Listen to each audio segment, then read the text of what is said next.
আমার রাসূল রবিউল আউয়াল চাঁদে কেন আসলো? 12ই রবিউল আউয়াল কেন আসলো? অন্য কোন মাসেও আসতে পারত। এর মাহিত্য কি? আমার রাসূল পাক সাল্লাল্লাহু আলাইহি সাল্লাম আল্লাহ তাকে রবিউল আউয়াল মাসে পাঠাইছে, কারণ আরবি মতে এই রবিউল আউয়াল মাসটি হলো প্রথম মাস। আরবি 12টি মাসের মধ্যে প্রথম মাস হলো রবিউল আউয়াল মাস, আর এই মাসটাকে বলা হয় শুরু মাস, মানে এই মাস দিয়েই মাস শুরু হয়েছে। শুধু তাই নয়, এই মাসটার মধ্যে অনেক রহমত আল্লাহর পক্ষ থেকে এই দুনিয়াতে আসে। এই জন্য আল্লাহ শ্রেষ্ঠ সৃষ্টিকে এই রহমতের মাসে, এই প্রথম মাসে আমার আল্লাহ এই দুনিয়াতে প্রেরণ করে। আমরা যদিও জানি নবী দুনিয়াতে আগমন করছে 12ই রবিউল আউয়াল, কিন্তু এটা পুরোপুরি সঠিক না। সারা পৃথিবীর মুসলিম জাতি 12ই রবিউল আউয়াল ঈদে মিলাদুন নবী পালন করে, কিন্তু দলিল করলে দেখা যায় আমার নবী এই দুনিয়াতে আগমন করছে 9ই রবিউল আউয়াল। 9ই রবিউল আউয়াল কেন? আল্লাহ রাসূল 9ই রবিউল আউয়াল এই দুনিয়াতে তাশরিফ আনলেন। আল্লাহ হুকুম দিল জিব্রাইলকে, হে জিব্রাইল, আমার হাবিবকে দুনিয়ার কোন মানুষ দেখার আগে আমার কাছে নিয়ে আসো। আল্লাহর হুকুমে জিব্রাইল আমার নবীকে পুনরায় এই দুনিয়া থেকে আরশে আজিমে নিয়ে গেল। 3 দিন পর্যন্ত ওখানে রাইখা স্বয়ং আল্লাহ আমার নবীর সাথে 3 দিন তারা প্রেমের খেলা খেলেছিল। 3 দিন পরে আবার জিব্রাইল আইনা মা আমেনার কোলে দিয়ে যায় আমার দয়াল নবীকে। প্রমাণ, আমার নবী যে এই দুনিয়াতে আগমন করছে এই সংবাদ শুইনা তার দাদা আব্দুল মুত্তালিব মনের আনন্দে দৌড়ে গেছে নাতির মুখ দেখবো। দরজার মধ্যে যাইতেই যায়া দেখে একজন দাঁড়ায় রয়েছে। বলে, হে আব্দুল মুত্তালিব, এখন ঘরে আসা যাবে না। কয়, আসবো না মানে?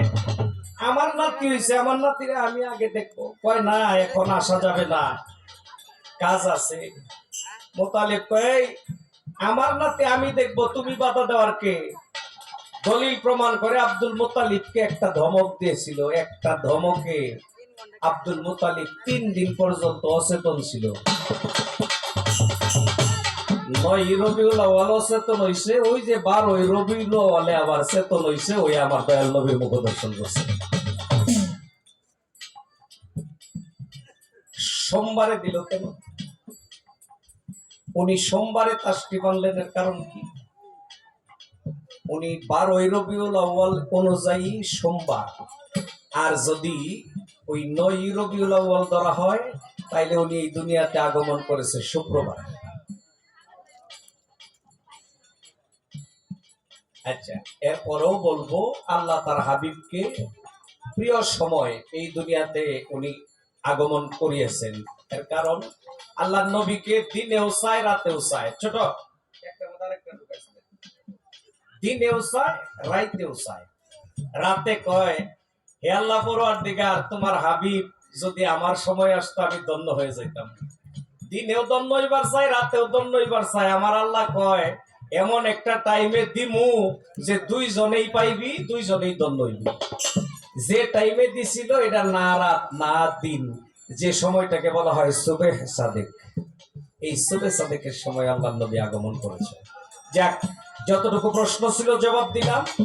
তবে হ্যাঁ, আকলিমা আপাই সুন্দর একটা জবাব দিছে। নবী আহত অবস্থায় উম্মে হানির ঘরে গেছে।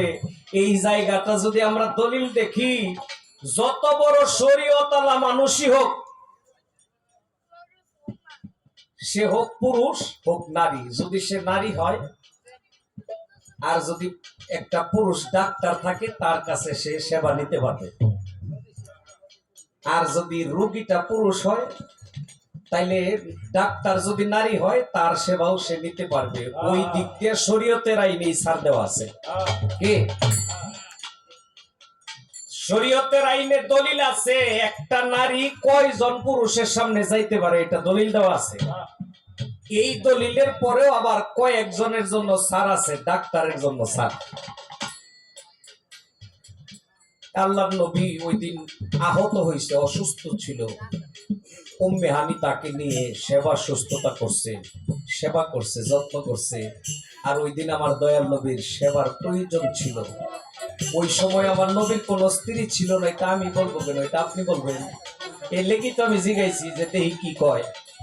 কি একেবারে খইলাই যদি প্রশ্ন করি তাহলে কি আর প্রশ্ন থাকে? কি গো, তাহলে কি আর প্রশ্ন থাকে? জ্ঞানী গায়ক তো হ্যাঁ, আবার পেজ দিয়ে আমার জিগাই গেছে আপনি বলবেন তার 14 জন স্ত্রী ছিল কিনা। ওই সময় তার একজন স্ত্রীও ছিল না, কারণ ওই সময় সে একজন ছিল, মা খাদিজা। আর ওই বছরেই মা খাদিজা ইন্তেকাল করেছে। নবী মেরাজ থেকে আইসা আরো 13 জন স্ত্রী গ্রহণ করেছে। শেষ করলাম ছোট্ট করে একটি কথা আমার জিজ্ঞাসা।